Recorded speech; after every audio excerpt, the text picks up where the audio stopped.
ഭൂമി ഒരു മരണമില്ലാത്ത വസ്തുവാണ് എന്നായിരിക്കും മിക്കവർക്കും തോന്നുക.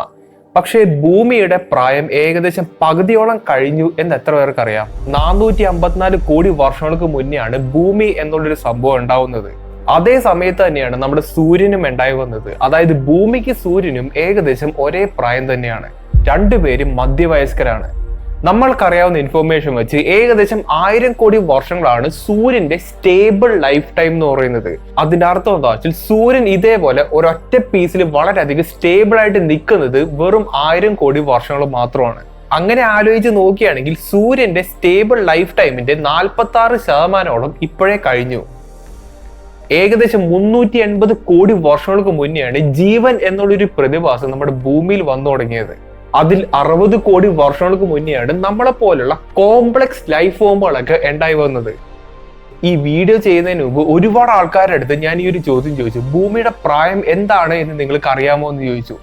അതിൽ ഒരു 90% ആൾക്കാരും കറക്റ്റ് ആയിട്ടുള്ള ഒരു ഉത്തരം തരുന്നില്ല. അവർക്ക് യാതൊരു ഐഡിയ ഇല്ലാത്ത രീതിയിലാണ് ഒരുപാട് ഉത്തരങ്ങളൊക്കെ എനിക്ക് തരുന്നത്. ഇങ്ങനെ ഒരു റെസ്പോൺസ് കിട്ടിയത് കൊണ്ടാണ് ഞാൻ ഈ ഒരു വീഡിയോ തന്നെ ചെയ്യാൻ കാരണം. ശൂന്യാകാശത്ത് വെറുതെ കറങ്ങി കിടക്കുന്ന ഒരു കല്ല് മാത്രമാണ് നമ്മുടെ ഭൂമി എന്നുള്ളൊരു കാര്യം മിക്കവർക്കും അറിയായിരിക്കും. പക്ഷേ ഇതിന്റെ ഇമ്പോർട്ടൻസ് എന്താന്നുള്ളത് മിക്കവർക്കും മനസ്സിലാക്കാനും പറ്റാറില്ല. ആ ചോദ്യത്തിനുള്ള ഉത്തരം ഒറ്റ സെന്റൻസിൽ പറയുകയാണെങ്കിൽ, ഭൂമിയുടെ ഭാവി നിർണ്ണയിക്കുന്നത് ഭൂമിയിൽ കണ്ടുവരുന്ന ഫാക്ടേഴ്സ് അല്ല, പകരം നമ്മുടെ സൂര്യന്റെ സ്റ്റെബിലിറ്റിയുടെയും ബ്രൈറ്റ്നെസിന്റെയും കയ്യിലാണ് നമ്മുടെ ഭൂമിയുടെ ഭാവി ഇരിക്കുന്നത്.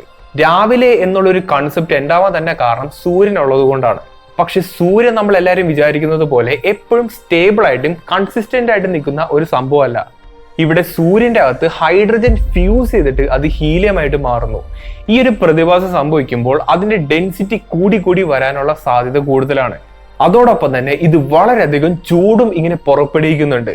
ഇങ്ങനെ ഒരു പ്രതിഭാസം സംഭവിക്കുന്നത് കൊണ്ട് തന്നെ എല്ലാ 100 കോടി വർഷത്തിലും നമ്മുടെ സൂര്യന്റെ ബ്രൈറ്റ്നെസ്, അതിന്റെ പ്രകാശം എന്ന് പറയുന്നത് 10% വെച്ച് വർദ്ധിക്കാനുള്ള സാധ്യതയുണ്ട്. ഇത്രയും കോടി വർഷങ്ങൾ കൂടുമ്പോഴാണ് 10% വെച്ചുള്ള ബ്രൈറ്റ്നെസ് കൂടി വരുന്നേ എന്നുള്ളൊരു കൺഫ്യൂഷൻ ചിലവർക്കൊക്കെ ഉണ്ടായിരിക്കും. അതുകൊണ്ട് ഇത് വലിയ പ്രശ്നമൊന്നും ഇല്ല എന്നുള്ള ഒരു ഫീലിംഗ് ആയിരിക്കും നമുക്ക് എല്ലാവർക്കും ഉണ്ടാവുക. പക്ഷെ സൂര്യന്റെ താപനിലയിൽ ചെറിയ ഒരു ഡിഫറൻസ് വന്നാൽ പോലും അത് നമ്മുടെ ഭൂമിയെ വലിയ രീതിയിൽ എഫക്ട് ചെയ്യാനുള്ള സാധ്യതയുണ്ട്.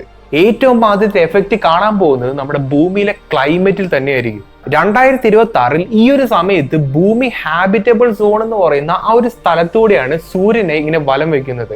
ഹാബിറ്റബിൾ സോണിന്റെ ഗുണം എന്താ വെച്ചാൽ ഭൂമി സൂര്യനുമായിട്ട് കറക്റ്റ് ഡിസ്റ്റൻസിലാണ് ഇങ്ങനെ നിൽക്കുന്നത്. ഭൂമി സൂര്യന്റെ അടുത്താണ് നിൽക്കുന്നതെങ്കിൽ ഇവിടുത്തെ താപനില വളരെയധികം കൂടുകയും ചെയ്യും. ഭൂമിയിൽ കണ്ടുവരുന്ന വെള്ളമെല്ലാം ഒറ്റയടിക്ക് ആവിയായി അന്തരീക്ഷത്തിലേക്ക് പോകുന്ന ഒരു അവസ്ഥയും വരും. നേരെ മറിച്ച് ഭൂമി സൂര്യനിൽ നിന്ന് കുറച്ച് അകലത്തിലാണ് നിൽക്കുന്നതെങ്കിൽ ഇവിടുത്തെ താപനില വളരെയധികം കുറവായിരിക്കും. അതിന്റെ ഒരു റിസൾട്ട് ആയിട്ട് ഈ ഭൂമിയിൽ കണ്ടുവരുന്ന വെള്ളമെല്ലാം ഐസായിട്ട് മരവിച്ച് നിൽക്കുന്ന ഒരു അവസ്ഥയും വരും. ഇപ്പോ ഈ രണ്ടവസ്ഥയുടെ നടുക്കാണ് ഭൂമി നിൽക്കുന്നത്. അതിനെയാണ് ഹാബിറ്റബിൾ സോൺ എന്ന് പറയുന്നത്. പക്ഷേ ഈ ഹാബിറ്റബിൾ സോൺ എന്ന് പറയുന്ന ഒരു സംഭവം നിരന്തരം ഇങ്ങനെ ഇൻഫിനിറ്റ്ലി പൊക്കോണ്ടിരിക്കുന്ന ഒരു സംഭവമല്ല. അത് കുറച്ച് വർഷങ്ങൾ കഴിയുമ്പോൾ ആ ഒരു സംഭവം അപ്പാടെ മാറിപ്പോകും. ഇപ്പോ നമ്മുടെ സൂര്യന് പകരം ഒരു റെഡ് ഡ്വാർഫ് എന്ന് പറയുന്ന ഒരു സ്റ്റാർ ആണ് എന്ന് വിചാരിക്കുക. അതായത് ഈ സ്റ്റാർ എന്ന് പറയുന്നത് നമ്മുടെ സൂര്യനിലും വളരെ ചെറിയൊരു സംഭവമാണ്. സൂര്യനെ വെച്ച് താരതമ്യം ചെയ്യുമ്പോൾ റെഡ് ഡ്വാർഫ് എന്ന് പറയുന്നത് സൂര്യനേക്കാൾ വളരെയധികം കൂളറായിട്ടായിരിക്കും ഇങ്ങനെ കത്തുന്നത്. അങ്ങനെയാണെങ്കിൽ റെഡ് ഡ്വാർഫ് സ്റ്റാറിന്റെ ഹാബിറ്റബിൾ സോൺ എന്ന് പറയുന്നത് വളരെയധികം അടുത്തായിരിക്കും. ഇപ്പോഴത്തെ സൂര്യനും മെർക്കുറിയും തമ്മിലുള്ള അകലം മാത്രമാണ് ഇവിടുത്തെ ഹാബിറ്റബിൾ സോൺ എന്ന് പറയുന്നത്. ഇങ്ങനത്തെ ഒരു അവസ്ഥ വരികയാണെങ്കിൽ, അതായത് സൂര്യനെ തൊട്ടടുത്തൂടെ ഇങ്ങനെ ഓർബിറ്റ് ചെയ്യേണ്ട ഒരു അവസ്ഥ വരികയാണെങ്കിൽ അവിടുത്തെ റേഡിയേഷൻ എന്നൊക്കെ പറയുന്നത് വളരെയധികം കൂടുതലായിരിക്കും. കാരണം സൂര്യനെ എമിറ്റ് ചെയ്യുന്ന റേഡിയേഷൻ എന്നൊക്കെ പറയുന്നത് വളരെയധികം എഫക്റ്റീവ് ആണ്. ഇങ്ങനത്തെ ഒരു അവസ്ഥയിൽ ഈ ഗ്രഹത്തിൽ ഒരിക്കലും ജീവൻ നിലനിർത്താൻ സാധിക്കില്ല. അതായത് ഈ ഒരു ഗ്രഹം ഹാബിറ്റബിൾ സോണിലൂടെയാണ് പോകുന്നതെങ്കിലും അവിടെ ജീവൻ എന്ന് പറയുന്ന സംഭവം ഉണ്ടാവില്ല. എല്ലാ സ്റ്റാറുകൾക്കും അതിൻ്റെതായിട്ടുള്ള ഗുണങ്ങളുണ്ട് ദോഷങ്ങളുണ്ട്. അതായത് ഒരു റെഡ് ഡ്വാർഫിന്റെ ഹാബിറ്റബിൾ സോണിൽ നിൽക്കുന്ന ഒരു ഗ്രഹത്തിൽ ഒരിക്കലും ലൈഫിനെ സസ്റ്റെയിൻ ചെയ്യാൻ പറ്റില്ല. എന്നാൽ നമ്മുടെ സൂര്യനെ പോലെ ഉള്ള ഒരു സ്റ്റാറിന്റെ ഹാബിറ്റബിൾ സോണിൽ ജീവൻ നിലനിർത്താൻ കഴിയുന്നുണ്ട്. നമ്മുടെ സൂര്യൻ എന്ന് പറയുന്നത് ജി ടൈപ്പ് യെല്ലോ ഡ്വാർഫ് എന്ന് പറയുന്ന നക്ഷത്രങ്ങളിൽ പെടുന്ന ഒരു സ്റ്റാർ മാത്രമാണ്. ഇതിന്റെ ലൈഫ് സ്പാൻ എന്ന് പറയുന്നത് ഞാൻ നേരത്തെ പറഞ്ഞ പോലെ 1000 കോടി വർഷങ്ങൾ മാത്രമാണ്. പക്ഷെ റെഡ് ഡ്വാർഫിന്റെ ലൈഫ് സ്പാൻ എന്ന് പറയുന്നത് ട്രില്യൺസ് ഓഫ് കോടിക്കണക്കിന് വർഷങ്ങൾ ഇനി മുന്നോട്ട് പോകും. ഇതുപോലെ ഒരുപാട് വെറൈറ്റി നക്ഷത്രങ്ങൾ നിറഞ്ഞിരിക്കുന്ന ഒരു യൂണിവേഴ്സിലാണ് നമ്മളെല്ലാവരും ജീവിക്കുന്നത്. ജീവൻ നിലനിർത്തുന്നതിന് വേണ്ടിയിട്ടുള്ള സാഹചര്യം ഉണ്ടാവുന്നത് വളരെയധികം റെയർ ആയിട്ടാണ്. അതുകൊണ്ടാണ് നമ്മുടെ എല്ലാവരുടെ പ്ലാനറ്റ് ആയിട്ടുള്ള ഭൂമിയുടെ ഇമ്പോർട്ടൻസ് ഞാൻ വളരെയധികം പ്രൈസ് ചെയ്ത് പറയുന്നത്. ഒട്ടുമിക്കവർക്കും മനസ്സിലാക്കാൻ പറ്റാത്ത ഒരു ഫാക്റ്റ് ആണ് ഞാൻ ഇപ്പൊ പറഞ്ഞത്. ഇനി 10,000 to 1,00,000 വർഷങ്ങൾ വരെ ഭൂമി മുന്നോട്ട് പോയി എന്ന് വിചാരിക്കുക. അപ്പോൾ എന്തൊക്കെയായിരിക്കും നമ്മുടെ ഭൂമിയിൽ ഉണ്ടാവുന്ന മാറ്റം? ഈ ഒരു കാലഘട്ടം കൊണ്ട് കോണ്ടിനെന്റൽ ഡ്രിഫ്റ്റ് എന്ന് പറയുന്ന ഒരു പ്രതിഭാസം നമ്മുടെ ഭൂമിയിൽ വളരെയധികം പ്രോമിനന്റ് ആയിട്ട് കാണാൻ പറ്റും. അതിന്റെ അർത്ഥം എന്താ വെച്ചാൽ 1,00,000 വർഷങ്ങൾ കഴിഞ്ഞാൽ ഭൂമിയുടെ മാപ്പ് എന്ന് പറയുന്നത് നമുക്ക് തിരിച്ചറിയാൻ പോലും പറ്റില്ല. അതോടൊപ്പം തന്നെ ഭൂമിയുടെ റൊട്ടേഷനും ചെറുതായിട്ട് സ്ലോ ആവാനുള്ള സാധ്യതയുണ്ട്. അതായത് ഇപ്പോഴത്തെ ഒരു ദിവസം എന്ന് പറയുന്നത് ഏകദേശം 24 മണിക്കൂറാണ്. 1,00,000 വർഷങ്ങൾ മുന്നോട്ട് പോവുകയാണെങ്കിൽ ഈ 24 മണിക്കൂർ എന്ന് പറയുന്നത് ചിലപ്പോൾ ഒരു 23 മണിക്കൂറായിട്ട് കുറയാൻ സാധ്യതയുണ്ട്. 5 to 25 കോടി വർഷങ്ങൾ മുന്നോട്ട് പോവുകയാണെങ്കിൽ ടെക്ടോണിക് പ്ലേറ്റ് മൂവ്മെന്റ് കാരണം നമ്മുടെ ഭൂമിയിൽ കണ്ടുവരുന്ന എല്ലാ ഭൂഖണ്ഡങ്ങളും ഒരുമിച്ച് ഒരു സൂപ്പർ കോണ്ടിനെന്റ് ആവാനുള്ള സാധ്യതയുണ്ട്. അതായത് ഇപ്പൊ ആഫ്രിക്ക, ഇന്ത്യ, ഏഷ്യ, അമേരിക്ക എന്നൊക്കെ പറഞ്ഞ് സെപ്പറേഷൻ ഒന്നും ഉണ്ടാവില്ല. എല്ലാം ഒരൊറ്റ ലാൻഡ് മാസ് ആയി തീരാനുള്ള സാധ്യത വളരെയധികം കൂടുതലാണ്. ഇങ്ങനെ സംഭവിക്കുകയാണെങ്കിൽ ഈ ലാൻഡ് മാസിന്റെ നടുക്ക് കണ്ടുവരുന്ന ഏരിയ മുഴുവനും വളരെയധികം ചൂടും ഡ്രൈ ആവാനുള്ള സാധ്യതയൊക്കെ ഉണ്ട്. അതിന്റെ ഫലമായി സർവൈവൽ എന്ന് പറയുന്ന ആ ഒരു സംഭവം വളരെയധികം ബുദ്ധിമുട്ടായി വരുന്ന ഒരു കാലഘട്ടം കൂടിയായിരിക്കും അത്. അങ്ങനെ ഒരു 50 കോടി വർഷങ്ങൾ മുന്നോട്ട് പോവുകയാണെങ്കിൽ നമ്മുടെ സൂര്യന്റെ ബ്രൈറ്റ്നെസ് നേരത്തെ പറഞ്ഞ പോലെ തന്നെ ഒരു 5% കൂടാനുള്ള സാധ്യതയുണ്ട്. 5% സൂര്യന്റെ ബ്രൈറ്റ്നെസ് കൂടുന്നതെന്നൊക്കെ കേൾക്കുമ്പോൾ നമുക്കത് വലിയ കാര്യമായിട്ടൊന്നും തോന്നുന്നില്ല. പക്ഷെ ചെറിയ ഒരു ചേഞ്ച് മതി, അത് വളരെയധികം എഫക്റ്റ് ആയിരിക്കും നമ്മുടെ ഭൂമിയിൽ ഉണ്ടാക്കുന്നത്. ഇങ്ങനെ സംഭവിക്കുകയാണെങ്കിൽ നമ്മുടെ ഭൂമിയിൽ കണ്ടുവരുന്ന കാർബൺ ഡൈ ഓക്സൈഡിന്റെ അളവ് വളരെയധികം കുറഞ്ഞു വരാനുള്ള സാധ്യതയുണ്ട്. അതിന്റെ പ്രധാന റീസൺ ആണ് ഈ ടെമ്പറേച്ചർ കൂടുമ്പോൾ ഭൂമിയിൽ കണ്ടുവരുന്ന കല്ലുകളെല്ലാം ഇങ്ങനെ വെതർ ചെയ്ത് പോകുന്ന ആ ഒരു റേറ്റ് കൂടി വരും. കാർബൺ ഡൈ ഓക്സൈഡിന്റെ അളവ് കുറഞ്ഞു വരികയാണെങ്കിൽ ചെടികൾക്ക് ഫോട്ടോസിന്തസിസും അതിനു വേണ്ട ഭക്ഷണം ഉണ്ടാക്കാനുള്ള കഴിവൊക്കെ കുറഞ്ഞു വരും. അങ്ങനെ സംഭവിക്കുകയാണെങ്കിൽ ഭൂമിയിൽ കണ്ടുവരുന്ന ഓക്സിജന്റെ അളവും വളരെയധികം കുറഞ്ഞു വരാനുള്ള സാധ്യതയുണ്ട്.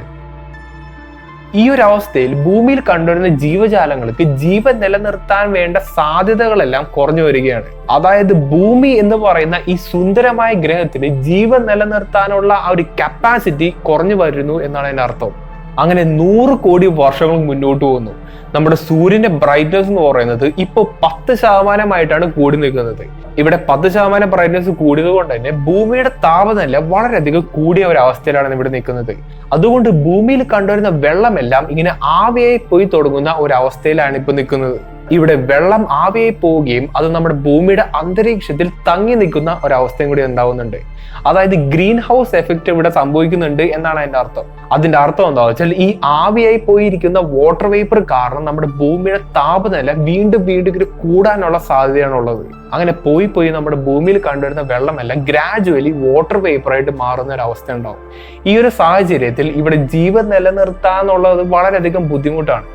ഇത്തരം താപനിലയുമായിട്ട് പൊരുത്തപ്പെട്ട് പോകാൻ കഴിയുന്ന ചില സൂക്ഷ്മജീവികൾക്ക് മാത്രമാണ് നമ്മുടെ ഭൂമിയിൽ സർവൈവ് ചെയ്യാൻ കഴിയുക. അങ്ങനെ ഒരു 200 കോടി വർഷങ്ങൾ മുന്നോട്ട് പോവുകയാണെങ്കിൽ നമ്മുടെ ഭൂമിയിൽ കണ്ടുവരുന്ന ഓഷ്യൻസ്, കടലുകൾ മുഴുവനും ഇങ്ങനെ ഗ്രാജുവലി ആവിയായിട്ട് നമ്മുടെ ഭൂമിയുടെ അറ്റ്മോസ്ഫിയർ മുഴുവൻ ഇങ്ങനെ നിറഞ്ഞു നിൽക്കാനുള്ള സാധ്യതയാണ് ഇവിടെ കാണുന്നത്. ഇവിടെ വാട്ടർ വേപ്പർ എന്ന് പറയുന്നത് ഹൈഡ്രജനും ഓക്സിജനും തമ്മിലുള്ള H2O ബോണ്ടിൽ നിൽക്കുന്ന ഒരു സംഭവം എന്നുള്ള ഒരു കാര്യം നമുക്ക് എല്ലാവർക്കും അറിയാം. ഈ സമയത്ത് ഇവിടുത്തെ താപനില കൂടിയത് കൊണ്ട് ഈ വാട്ടർ വേപ്പർ അപ്പർ അറ്റ്മോസ്ഫിയറിലേക്ക് പോകാനുള്ള സാധ്യതയുണ്ട്. അതായത് ഓസോൺ ലെയറിന്റെ അടുത്തേക്ക് പോകാനുള്ള സാധ്യതയെ പറ്റിയിട്ടാണ് ഇവിടെ പറയുന്നത്. അങ്ങനെ സംഭവിക്കുകയാണെങ്കിൽ സൂര്യനിൽ നിന്ന് വരുന്ന അൾട്രാവയലറ്റ് റേഡിയേഷൻസ് ഈ പറയുന്ന വാട്ടർ വേപ്പറിനെ വന്ന് തട്ടുകയും ഈ വാട്ടർ വേപ്പർ ഹൈഡ്രജനും ഓക്സിജനുമായിട്ട് ഇങ്ങനെ സ്പ്ലിറ്റ് ആയി പോകാനുള്ള സാധ്യതയുണ്ട്. അതോടൊപ്പം തന്നെ ഈ ഹൈഡ്രജൻ സ്പേസിലേക്ക് എസ്കേപ്പ് ചെയ്ത് പോകാനുള്ള സാധ്യതയാണ് ഇവിടെ കാണുന്നത്. ഈ ഒരു പ്രോസസ്സിനെയാണ് നമ്മൾ മോയിസ്റ്റ് ഗ്രീൻ ഹൗസ് എഫക്റ്റ് എന്ന് പറയുന്നത്. ഇവിടുത്തെ അവസ്ഥ നിങ്ങൾക്ക് ഏകദേശം മനസ്സിലായെന്ന് വിചാരിക്കുന്നു. അതായത് നമ്മുടെ ഭൂമിയിലുള്ള വെള്ളമെല്ലാം ഇങ്ങനെ ആവേ അന്തരീക്ഷത്തിലേക്ക് ഇങ്ങനെ പോകും. അങ്ങനെ 300 to 400 കോടി വർഷങ്ങൾ മുന്നോട്ട് പോവുകയാണെങ്കിൽ നമ്മുടെ ഭൂമി എന്ന് പറയുന്നത് നമുക്ക് റെക്കഗ്നൈസ് ചെയ്യാൻ പോലും പറ്റാത്ത ഒരു സ്ഥലമായിട്ട് മാറിക്കഴിയും. ഈ സോളാർ സിസ്റ്റത്തിലെ ഏറ്റവും എക്സ്ട്രീം ആയിട്ടുള്ള ക്ലൈമറ്റ് ഉള്ള ഒരു ഗ്രഹമാണ് വീനസ് എന്ന് പറയുന്നത്. അതായത് ഈ ഒരു ഗ്രഹത്തിന്റെ സർഫസിൽ തൊട്ട് നിൽക്കുക എന്ന് പറയുന്നത് വളരെയധികം ബുദ്ധിമുട്ടുള്ള ഒരു കാര്യമാണ്. എന്നാൽ ഇപ്പോൾ നമുക്ക് കാണാൻ കഴിയുന്ന വീനസിനോട് സമാനമായിട്ടുള്ള ഒരു ക്ലൈമറ്റ് നമ്മുടെ ഭൂമിയിൽ ഇത്തരം വർഷങ്ങൾ കഴിഞ്ഞാൽ ഉണ്ടാവും എന്നാണ് നമുക്ക് പറയാൻ കഴിയുന്നത്.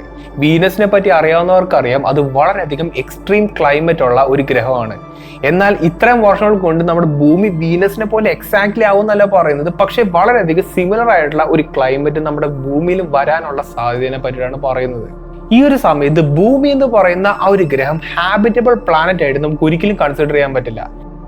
അങ്ങനെ ഒരു 500 കോടി വർഷങ്ങൾ മുന്നോട്ട് പോവുകയാണെങ്കിൽ നമ്മുടെ സൂര്യന്റെ അകത്തുള്ള ഹൈഡ്രജൻ എല്ലാം ഇങ്ങനെ ഡിപ്ലീറ്റ് ആവും, ഇങ്ങനെ തീർന്നു പോകാനുള്ള സാധ്യതയുണ്ട്. അപ്പോൾ ഇങ്ങനെ സംഭവിക്കുമ്പോൾ നമ്മുടെ സൂര്യൻ വലുതായിട്ട് ഒരു റെഡ് ജയന്റ് സ്റ്റാർ ആയിട്ട് മാറാനുള്ള സാധ്യതയുണ്ട്. ഇങ്ങനെ സംഭവിക്കുമ്പോൾ സൂര്യന്റെ വലുപ്പം എന്ന് പറയുന്നത് നമ്മുടെ ഭൂമിയുടെ ഓർബിറ്റിന്റെ അത്രയും റേഡിയസ് ഉണ്ടാവും എന്നാണ് പറയുന്നത്. അതിന്റെ അർത്ഥം എന്താ വെച്ചാൽ ഈ ഒരു സിറ്റുവേഷനിൽ സൂര്യൻ നമ്മുടെ ഭൂമിയെ വിഴുങ്ങുന്ന അവസ്ഥ വരെ എത്തും. ഈ ഒരു അവസരത്തിൽ ഭൂമി എന്നുള്ളൊരു സംഭവം നാമാവശേഷമായി മാറുന്ന ഒരു സിറ്റുവേഷൻ.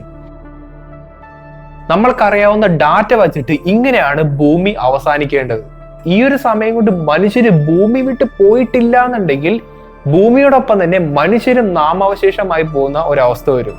ഇനി അഥവാ മനുഷ്യര് ഭൂമി വിട്ട് പോയില്ല എന്നുണ്ടെങ്കിൽ ഈ പ്രപഞ്ചത്തിൽ ഭൂമി ഉണ്ടായിരുന്നു എന്നുള്ളതിന്റെ മനുഷ്യരുണ്ടായിരുന്നു എന്നുള്ളതിന്റെ ഏക തെളിവ് എന്ന് പറയുന്നത് നമ്മൾ ഇതേപോലെ വിടുന്ന വോയേജർ 1 വോയേജർ 2 എന്നൊക്കെ പറയുന്ന ക്രാഫ്റ്റുകൾ മാത്രമായിരിക്കും.